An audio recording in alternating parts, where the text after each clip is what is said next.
Hello, welcome back to our Pakistan reaction channel. हम team की तरफ से मैं हूं मिस्टर पतलू और मेरे साथ हैं मैं हूँ शाबान। मैं हूँ जुनैद। वो आदत बनी हुई है ना यार, वो समझा करना। वो फिर मैं इंट्रोड्यूस करवाता था, अब तुमने चौधरी वाली सीट संभाल ली है भाई। यार एक चैनल में तो मेरा बनता है ना स्टार्ट हाँ करके भाई, कि मेरी भाई audience सारे भी सारे देखती तेरे है। हैं भाई, सारे तेरे हैं भाई। ऐसे ये सारी लेकिन आज का मैं टॉपिक जो लेकर आया हूं आपको हैरान कर देगा। कौन सा क्योंकि लिया है इस भाई? क्योंकि इंडिया जो है ना अपने मुल्क में तो इंफ्रास्ट्रक्चर की कमाल उसके जिस तरह बना रहा है रोड हर एक चीज, वो तो हमने देखा है। लेकिन वो अपने मुल्क से बाहर भी इस तरह के काम कर रहे हैं। यार एक मिनट रुकी, मेरे मुंह पे ग्लो थोड़ा सा। यार ये इतना बड़ा ओ, अच्छा अब बता भाई। अच्छा कौन से इंफ्रास्ट्रक्चर के प्रोजेक्ट्स हैं?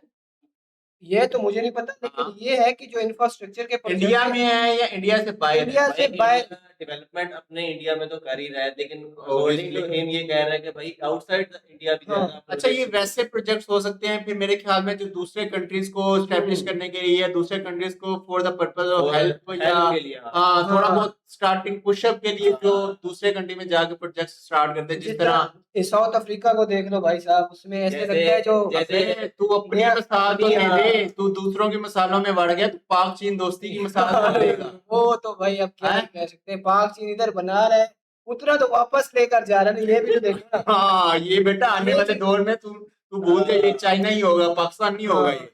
ओल्ड चाइना या न्यू चाइना, हाँ। न्यू चाइना हो सकता है ये न्यू शायद। चाइना हो सकता है। मेरे ख्याल में अब अपनी यकियां वीडियो बहुत स्टार्ट ज्यादा हो करते गई हैं। हैं। हाँ जी। देखते हाँ। हैं कि इंडिया जो है कहाँ कहाँ पे कौन सी सिटी कंट्रीज है जहाँ पे कर रहा है भाई चलो भाई। लेट्स गेट स्टार्टेड जी। एशिया महाद्वीप में स्थित 146 करोड़ लोगों का घर है भारत, जो दुनिया के नक्शे पर सिर्फ एक उभरती हुई शक्ति नहीं है, बल्कि उन देशों का साथी भी है जो विकास की नई राहों की तलाश में है। आज भारत सीमा के भीतर ही नहीं बल्कि बाहर भी इंफ्रास्ट्रक्चर के क्षेत्र में अपनी पहचान बना रहा है। दोस्तों आज हम भारत के 10 मेगा प्रोजेक्ट्स के बारे में जानेंगे, जिन्हें देश में नहीं विदेशों में बनाया गया है, लेकिन निर्माण करता है भारत। कहीं सड़कें तो कहीं पुल, पोर्ट या पाइपलाइन। तो कौन कौन से हैं ये प्रोजेक्ट्स, जानने के लिए वीडियो के लास्ट तक बने रहिए। लेकिन वीडियो शुरू करने से पहले अगर आप हमारे चैनल पर पहली बार विजिट कर रहे हैं तो प्लीज चैनल को सब्सक्राइब कर लीजिए। अफ्रीकन ई नेटवर्क प्रोजेक्ट इथियोपिया, ये भारत सरकार द्वारा शुरू। हमारे ऑडियंस में से भी तो कोई पहली टाइम विजिट कर रही होगा हमारे चैनल को, हाँ, फर्स्ट ऐसे ही टाइम है। देख ही रहा होगा, तो भाई वो कहना ये सब्सक्राइब का लाल वाला बटन है, हाँ, लाल बटन है ना उसको ग्रे कर दबा दे। हमें लाल कलर पसंद नहीं आ रहा। उसको उसको वो जो लाल कलर है उसको चमका दे, उसको हाँ। ऐसे। वो लाल कलर है, वैसे भी खतरे की घंटी होती है लाल उसे वाली। ग्रे कर दे प्लीज। किया गया सबसे बड़ा आईसीटी प्रोजेक्ट है, जिसे भारत और अफ्रीकन यूनियन के तहत 26 फरवरी 2009 को लॉन्च किया गया था। लेकिन इसका सपना पूर्व राष्ट्रपति डॉक्टर एपीजे अब्दुल कलाम जी ने बहुत पहले ही देख लिया था, जिसके जरिए अफ्रीकी देशों के बीच एजुकेशन और हेल्थ संबंधी सुविधाओं को बेहतर बनाने और कम्युनिकेशन को बढ़ावा देने की एक छोटी सी कोशिश शुरू हुई, जो न सिर्फ भारत और अफ्रीकन कंट्रीज के बीच रिश्तों को मजबूत बनाए रखने में हेल्पफुल होगी, बल्कि इससे दोनों देशों के डिप्लोमेटिक, स्ट्रैटेजिक, इकोनॉमिक और कल्चरल रिश्तों में भी सुधार होगा। इस प्रोजेक्ट का मुख्य उद्देश्य है tele education, tele medicine, e governance, infotainment, resource mapping जैसी सुविधाएं प्रोवाइड कराना, जिसे इम्प्लीमेंट कर रही है tele communication consultants India limited. और इस मिशन के साथ अफ्रीका के कई देश लिंक अप कर चुके हैं। इसकी सफलता के बाद इसे पैन अफ्रीका स्तर पर एक बड़े प्रोजेक्ट के रूप में लॉन्च किया गया, ताकि भारत के शैक्षणिक और चिकित्सा केंद्रों को अफ्रीकी देशों से जोड़ा जा सके। और अभी इस नेटवर्क का विस्तार 54 देशों तक हुआ है और अफ्रीका की maximum countries tele education, medicine और कम्युनिकेशन का फायदा उठा रही हैं, वो भी भारत की प्रमुख यूनिवर्सिटीज जैसे इग्नू और BITS और स्पेशलिटी हॉस्पिटल्स, एम्स, अपोलो आदि से जुड़कर। इस प्रोजेक्ट में भारत सरकार ने लगभग 542 करोड़ रुपए अनुदान के रूप में खर्च किए हैं। Umm Dabakir power station Sudan, Umm Dabakir power station जिसे कोस्ती थर्मल पावर प्लांट भी कहा जाता है, ये सूडान में व्हाइट नाइल स्टेट के किनारे रबाक में सूडान का सबसे बड़ा थर्मल पावर प्लांट है, जिसे EPCE कॉन्ट्रैक्ट के तहत भारत हेवी इलेक्ट्रिकल्स लिमिटेड ने बनवाया है। 1964 में स्थापित यह भारत सरकार के ओनरशिप वाली एक इंजीनियरिंग एंड मैन्युफैक्चरिंग कंपनी है, जो एनर्जी, इंडस्ट्री और इंफ्रास्ट्रक्चर जैसे क्षेत्रों के इनसे इंडिया को क्या फायदा होगा? इससे ये पाइपलाइन जो बिछवा रहे हैं इससे क्या फायदा होगा? हर कोई फायदा नहीं देख रहा ना चाइना की तरह यार। ओह अच्छा, फायदा ह्यूमैनिटी भी कोई चीज होती है। यार नहीं, वो बात अलग है, फायदा और नुकसान एक अलग चीज है, लेकिन for the purpose of humanity, for the purpose of इंसानियत की खातिर एक वही लिहाज से हाँ। इंसानों की खातिर उनका ख्याल रखना, उधर इतनी ज्यादा वो चीजें नहीं है मेरे ख्याल में। उधर के तालीम countries की इतने जिस तरह develop वो नहीं है। हाँ टेली एजुकेशन भाई ऐसे क्या ही है। बात है। ये इक्विपमेंट डिजाइन, मैन्युफैक्चर और सप्लाई करती है और भेल द्वारा निर्मित कोस्टी 500 मेगावाट का प्लांट है जिसमें 4 यूनिट्स हैं और हर यूनिट में 125 मेगावाट की कैपेसिटी। इसलिए तो चुप कर गया, वो तो उसने कवर कर दिया भाई साहब। हाँ, ये बात है, मैं भी सोच रही है क्या चुप करके बात कहते हैं, बैठे कहते नहीं होते। सिटी है और इसके लिए भारत ने एक्सिम बैंक के जरिए 350 मिलियन यूएस डॉलर्स की सहायता दी है। ये सूडान का सबसे बड़ा थर्मल प्लांट होने के साथ साथ भेल का अफ्रीका में सबसे बड़ा ऑयल फायर्ड पावर प्रोजेक्ट भी है जिसका उद्घाटन 2016 में सूडान के राष्ट्रपति उमर अल बशीर ने किया था। अपरूवो वाटर ट्रीटमेंट प्लांट टंजानिया। तीसरा है अपरूवो वाटर ट्रीटमेंट प्लांट जो टंजानिया के दर एस सलाम में रूवर रिवर के पास बनाया गया है ताकि लोगों को स्वच्छ और साफ पानी पीने के लिए मिल सके। 200 टंजानिया वाटर और सैनिटेशन कॉर्पोरेशन की ज्वाइंट मीटिंग से बने इस प्रोजेक्ट में पैसा लगा है भारत का, जिसने एक्सिम बैंक की लाइन ऑफ क्रेडिट से पूरे 87 बिलियन टंजानियन शिलिंग्स का लोन पास किया, तब जाकर ये प्रोजेक्ट पूरा हुआ। इसलिए इस प्रोजेक्ट में भारतीय कंपनी वीएटेक वेबा को भी शामिल किया गया जो एक तरह से इस परियोजना के लिए जिम्मेदार थी क्योंकि इसके पास डिजाइन एंड बिल्ड्स का कॉन्ट्रैक्ट था। ये लगभग 2 लाख क्यूबिक मीटर प्रतिदिन ट्रीटमेंट क्षमता वाला प्लांट है और इसका लाभ दार एस सलाम के हजारों लोगों को स्वच्छ पानी के रूप में मिल रहा है। Parliament building Gambia. Parliament of the Gambia में जब भी सांसद बैठेंगे तो भारत को जरूर याद करेंगे क्योंकि गैम्बिया की नेशनल असेंबली का निर्माण भारत ने किया है। इसे बनाने वाली शाप कंपनी भी बना के दे रहे हैं भाई नेशनल साहब। असेंबली भी भारत ने बनाई है यार। पीछे रह क्या गया यार, भाई फिर तो साहब, सारी चीजें ही एस्टेब्लिश इंडिया ने करके दी हैं उनको। हाँ, मतलब कि दूसरे जो मुल्क चला इंडिया रहा है भाई। चला इंडिया रहा है भाई साहब, पीछे हमारे तो बात कोई ही खत्म चला होगी। रहे, अब ये हमारे कोई चला रहे हैं यार। बात तो ठीक है, वैसे हाँ। चाइना से नहीं चलाया जा रहा, ना यूएस से चलाया जा रहा है। आप लोग ही कोशिश करके हाँ। देख लें भाई साहब। पूर्जी पलोंजी ग्रुप एक भारतीय कंपनी है और इसकी फंडिंग भी भारत सरकार द्वारा की गई है। ये प्रोजेक्ट भारत की लाइंस ऑफ क्रेडिट के हिस्से के रूप में है जो दोनों देशों के बीच रिश्तों की डोर को और मजबूत बना रही है जिससे दोस्ती बढ़े और आपसी सहयोग में भी बढ़ावा मिले। इसके लिए सरकार ने 26 मिलियन डॉलर्स का इन्वेस्टमेंट किया है और ये गैम्बिया में पहला प्रोजेक्ट नहीं है जिस पर भारत ने दिल खोलकर पैसे लुटाए हो, बल्कि इससे पहले भी विद्युत परियोजनाओं और पानी की पाइपलाइनों को बदलने के लिए भारत सरकार ने गैम्बिया को खूब आर्थिक मदद पहुंचाई है।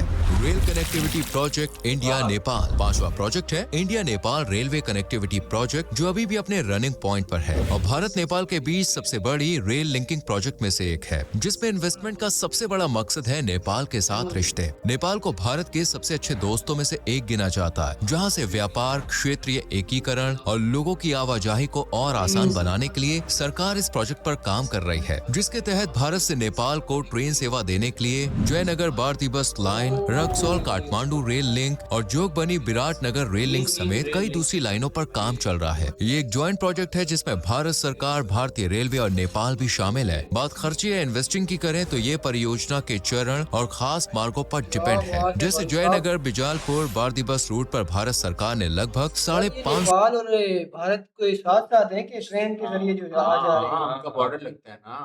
ओ, मैंने कहा एक कंट्री से दूसरे 100 country करोड़ को रुपए का याद निवेश दिलाते किया हैं। है। नया बारोंगो हाइड्रो पावर प्रोजेक्ट रवांडा। नया बारोंगो हाइड्रो पावर प्रोजेक्ट वैसे तो रवांडा सरकार के स्वामित्व में है लेकिन इसे बनाने के पीछे भारत का हाथ है जिसने लाइन ऑफ क्रेडिट के जरिए इसे फाइनेंशियली सपोर्ट किया और भेल एंड एंगुलिक इंटरनेशनल लिमिटेड द्वारा बनवाया गया है। इसे 2 चरणों में डिवाइड कर स्टैब्लिश किया गया है। नया बारोंगो फर्स्ट एंड नया बारोंगो सेकेंड। फर्स्ट 28 मेगावाट की कैपेसिटी वाला एक पावर स्टेशन है जिसे 2014 में भारत हैवी इलेक्ट्रिकल्स लिमिटेड और एंगुलिक इंटरनेशनल लिमिटेड द्वारा पूरा किया गया था, जबकि नया बारोंगो सेकेंड एक बड़ी बहुउद्देशीय परियोजना है जिसे 2022 में शुरू किया गया था और इसमें 228 मीटर के शिखर के साथ 48 मीटर ऊंची कंक्रीट ग्रेविटेशन डैम और एक बिजली स्टेशन भी है जिसमें 2/8.5 मेगावाट का प्लांट टरबाइन है जिसकी कैपेसिटी 43.5 मेगावाट है और इस प्रोजेक्ट के लिए भारत ने लगभग 80 मिलियन यूएस डॉलर्स का खर्चा किया है।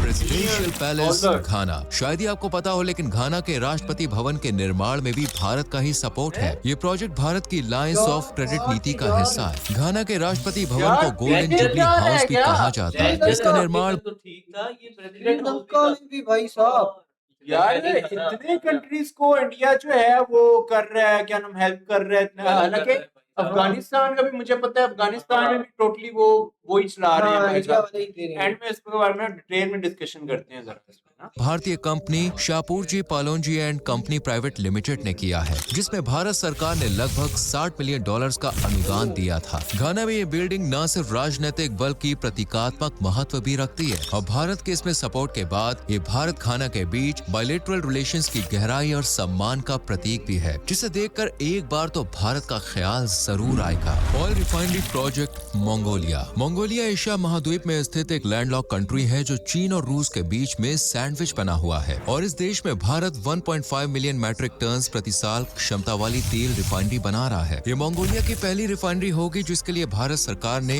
1.7 बिलियन US का फाइनेंशियल बजट जारी किया है। इस प्रोजेक्ट में mega engineering and infrastructure limited ने EPC2 और EPC3 का कॉन्ट्रैक्ट लिया है और प्रोजेक्ट मैनेजमेंट कंसल्टेंट है इंजीनियर्स इंडिया लिमिटेड। इस प्लांट को मंगोलिया के दोर्नोगोवी प्रोविंस में बनाया जा रहा है और इसे बनाने में भारतीय सामग्री समेत भारतीय टेक्नोलॉजी का ही इस्तेमाल किया जा रहा है। हालांकि मंगोलिया के टेम्परेचर और अनप्रेडिक्टेबल मौसम की वजह से इसके निर्माण में थोड़ा समय लग रहा है। Greater Male connectivity project Maldives. अगला देश है मालदीव्स, जहां भारत ने अपने सपोर्ट से बुनियादी ढांचा खड़ा करवाया है और इसे ग्रेटर मेल कनेक्टिविटी प्रोजेक्ट के नाम से जाना जाता है। इसे सितंबर 2019 में मालदीव के विदेश मंत्री की भारत यात्रा के दौरान शुरू किया गया था। ये मालदीव में भारत का अब तक का सबसे बड़ा इंफ्रास्ट्रक्चर प्रोजेक्ट है। साथ ही मालदीव का सबसे बड़ा इंफ्रास्ट्रक्चर प्रोजेक्ट भी है जो देश की राजधानी माले को विलिंगली, गुल्हिफालू एंड थिलाफुशी द्वीपों से जोड़ेगा। इसमें 6.74 किलोमीटर लंबा पुल और सड़क नेटवर्क शामिल है। इसके अलावा सीवरेज सिस्टम और पानी निकासी जैसी सुविधाओं का भी ख्याल रखा गया है। ये न सिर्फ मालदीव में आवागमन को आसान बना रहा है बल्कि आर्थिक गतिविधियों को बढ़ावा दे रहा है। इस प्रोजेक्ट में भारत सरकार ने $100 मिलियन